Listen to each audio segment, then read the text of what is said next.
अस्सलाम वालेकुम तमाम देखने वालों को। अमेरिका ईरान जंग के अंदर बड़ी पेशरफ्त हुई है। ईरान ने अब तक की सबसे बड़ी कार्रवाई कर दी है इजराइल के खिलाफ। जी हाँ, इस वीडियो में तफसील से आपको बताने वाला हूँ। साथ साथ ट्रम्प बेबसी में क्या कर रहा है इसमें भी बात करेंगे, और ईरान इस्लामाबाद क्यों नहीं आया, क्या वजूहात हैं इसके पीछे, इस पर भी बात करेंगे।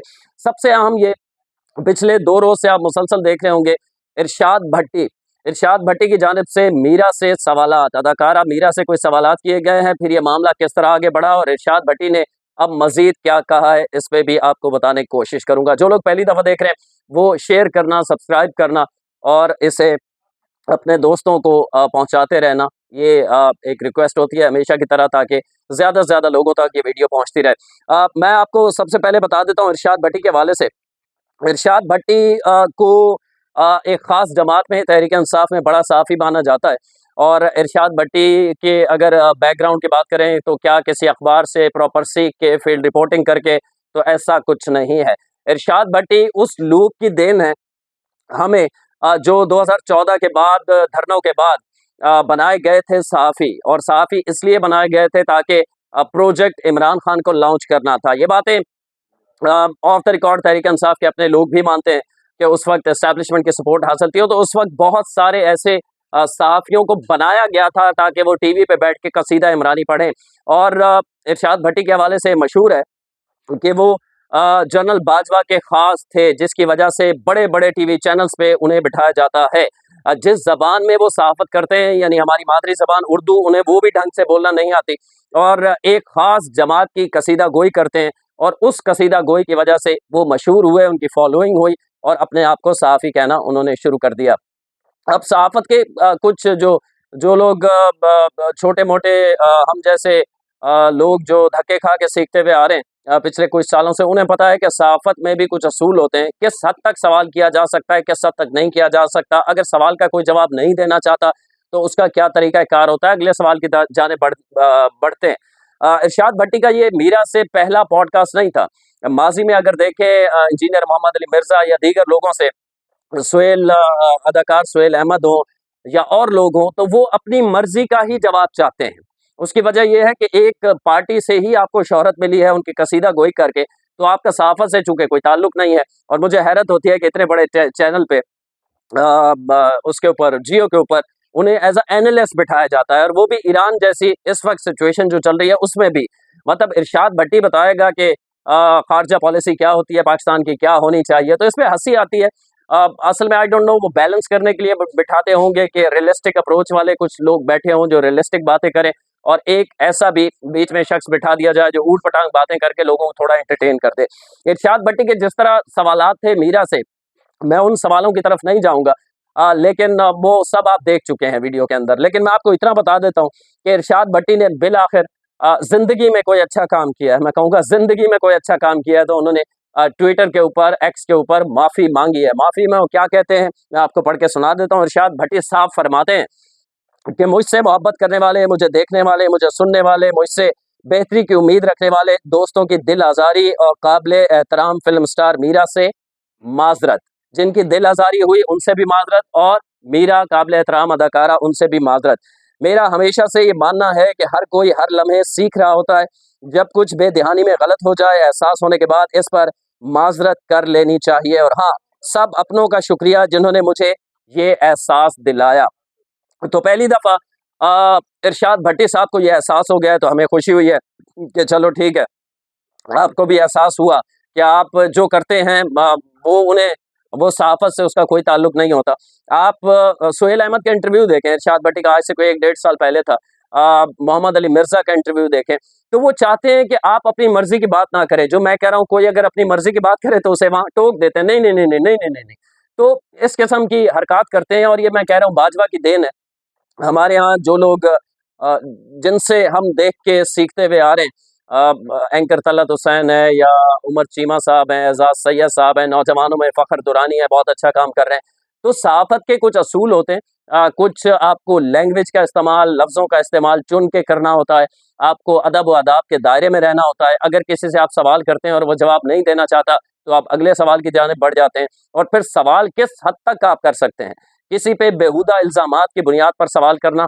लेकिन इस सब में जो मुझे अच्छा लगा, माजी में अगर पिछले 10 साल देखें तो मीरा पे हमेशा तनकीद की जाती रही है, उसकी इंग्लिश पे, उनके लबो लहजे पे, उनके बातों पे, हर किस्म के मजाक बनते रहे। लेकिन मीरा ने जिस सब्र का मुजाहरा किया है, तो मीरा हमें इरशाद भट्टी के सामने जब बैठी है तो मीरा हमें आइंस्टाइन लग रही थी।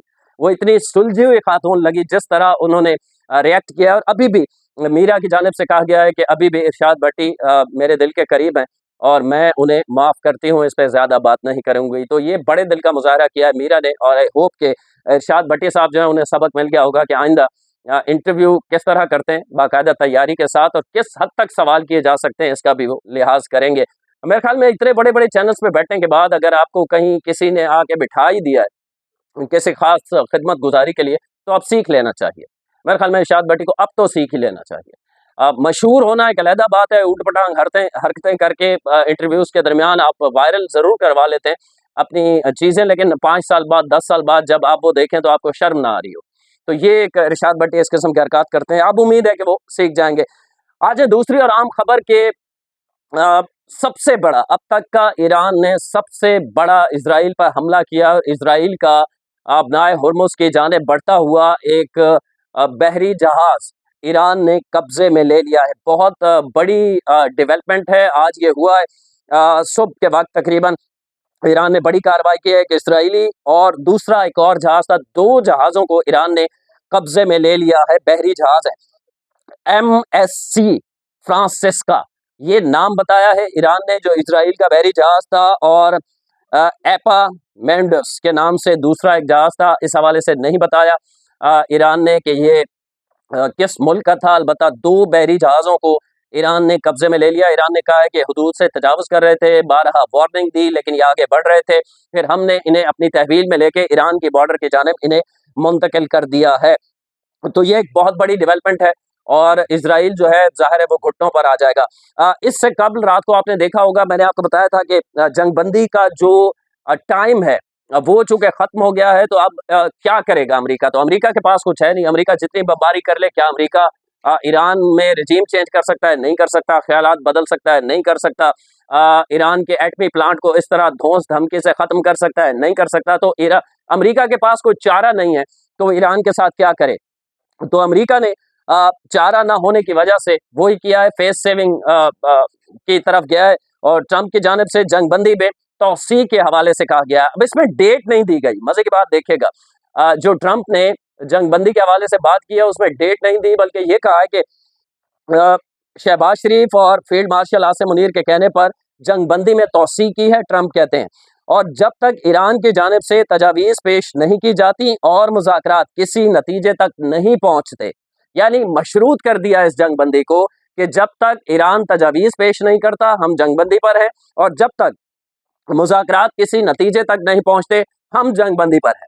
तो ट्रंप के पास अब ऑप्शन नहीं है, उसने हर किस्म की धमकी दे ली, उसने नाकाबंदी कर ली, उसने सब कर लिया, लेकिन ईरान धमकी में नहीं आया, प्रेशर में नहीं आया। इसके अलावा ईरान के अंदर क्या चल रहा है मुख्तलिफ, अगर आप नेशनल और इंटरनेशनल मीडिया देखें तो उससे ये तासुर जा रहा है कि ईरान के अंदर जो सियासी क़यादत है, उनके वज़ीर ख़ारजा हों, अब्बास इराक़ची हों, मसूद पज़ेश्कियान उनके सदर हों, या ईरानी जो सियासी क़यादत है, वो सब चाहते हैं कि बात आगे बढ़े, मुज़ाकरात हो। लेकिन पासदारान इनकलाब की जो अपर के लोग हैं, जो पहले शहीद हो गए हैं और अब जिन्होंने कमांड संभाली है, वो नहीं चाहते कि मुज़ाकरात हों। और ये बाकायदा अब मुख्तलिफ तजियाकार भी कह रहे हैं कि ईरानी क़यादत के ऊपर, सियासी क़यादत के ऊपर पासदारान इनकलाब का इतना प्रेशर है कि उस प्रेशर की वजह से ईरान जो है वो मुज़ाकरात में आगे नहीं बढ़ पा रहा। आपने देखा होगा कि फील्ड मार्शल आसिम मुनीर साहब जब अचानक हंगामी ईरान का दौरा किया था, तो वो पासदारान इनकलाब का जो इनका हेडक्वार्टर है वहाँ भी गए थे और उनकी कमांड से भी मिले थे, तो उन्हें भी कायल करने की कोशिश की थी। तो अब सूरत हाल ये है कि इस प्रेशर को किस तरह ईरानी सियासी क़यादत ज़ायल करने में कामयाब होगी।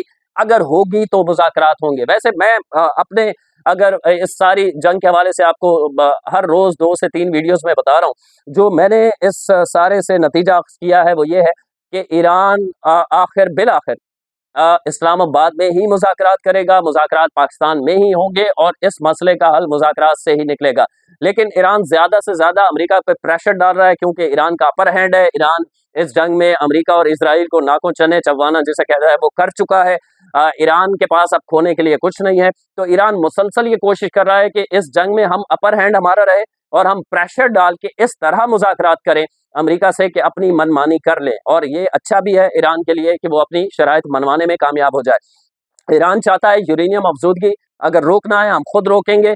450 केजी मैंने आपको बताया था जो यूरेनियम अफजूदा है ऑलरेडी ईरान के पास, वो ईरान ने कहा अमेरिका को मुंतकिल नहीं करेंगे।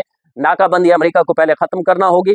इसके अलावा ईरान ये भी चाहता है कि फौरी तौर पर 20 अरब डॉलर 40 अरब डॉलर से मुंजमद असासे हैं 79 से ईरान के, वो अमेरिका वापस करे, 20 अरब डॉलर फौरी तौर पे दे, ये भी बनवाना चाहता है और मुकम्मल तौर पर ईरान के ऊपर से पाबंदियां भी हट जाएं। तो अब ये लग रहा है कि ईरान इस सारे मामलात में कामयाब होता दिखाई दे रहा है। पासदारान इंकलाब प्रेशर डाल रहे हैं, जो सियासी क़यादत है वो कह रहे हैं हम मुज़ाकरात करेंगे। अब देखना ये है कि ये मुज़ाकरात कब होते हैं। एक और पॉइंट जो मैं भूल रहा था वो ये कि इस्लामाबाद में मैंने अभी थोड़ी देर पहले एक सीनियर सहाफ़ी से बात की तो वो कह रहे थे कि इस्लामाबाद में अभी भी उसी तरह कॉर्डन ऑफ है, उसी तरह सिक्योरिटी है, उसी तरह जो है वो आम सड़कें शाहराहें आसानी से खुली हुई नहीं है, सख्त सिक्योरिटी चेक लगा हुआ है। इसका मतलब क्या है? इसका मतलब ये है कि पाकिस्तान पुरुमीद है और पाकिस्तान पूरी कोशिश कर रहा है कि मुज़ाकरात का दूसरा दौर पाकिस्तान में ही हो और कामयाब दौर हो। तो इससे ये ज़ाहिर होता है कि ना पाकिस्तान ने हार मानी है, ना अमेरिका ये समझता है कि मुज़ाकरात बिल्कुल अब नहीं होंगे, ऐसा नहीं है, मुज़ाकरात होंगे।